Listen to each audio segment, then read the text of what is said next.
Okay. Mga kaibigan, bago ho namin banggitin sa inyo ang mga topics na ating tatalakayan ngayong hapon, meron pong mahalagang mensahe si kasamang Jojo.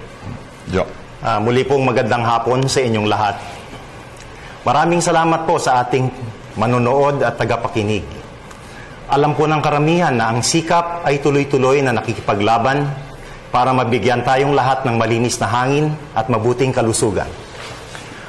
Ako, si Herminio Berano Jr., ay labis na nalulungkot na bilang Pangulo ng sikap ay ipaaalam sa inyo na kami, sa ngalan ng biktima ng air pollution sa ating bansa, ay binabalak na ihabla ang Department of Trade and Industry at iba pang government agencies para sa kanilang hindi pagpapatupad at hindi pagkakagampan ng kanilang responsibilidad na naging dahilan sa paglaganap ng air pollution sa ating bansa.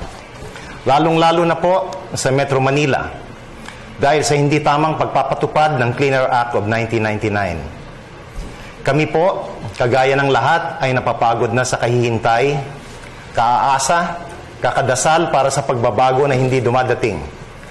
Pagod na po kami sa mga pangako na hindi natutupad. Lagi na lang po kaming sinasabihan ng mga magaganda at mabulaklak na salita, gaya ng interagency cooperation, NGO oversight and participation. Ito pala ay parang isang sampal sa katotohanan ng institutionalized corruption at agency stagnation.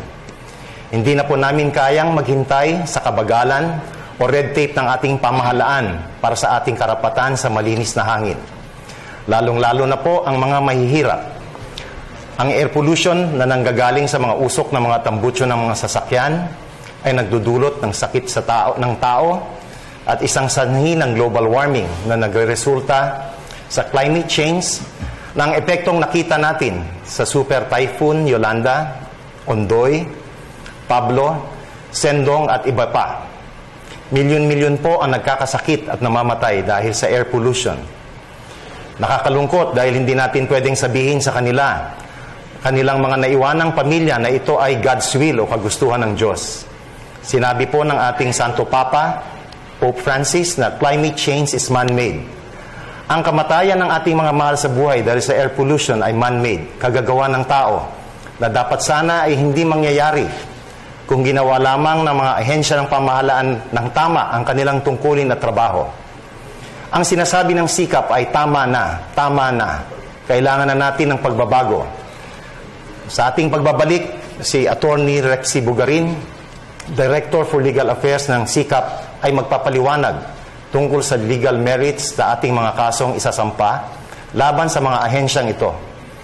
May mga kasama din tayong mga kilalang eksperto, mga mahuhusay sa kanilang mga larangan sa industriya para tayo ay mabigyan ng kapaliwanagan sa mga bagay-bagay na dapat nating gawin para tuluyang malinis ang ating hangin.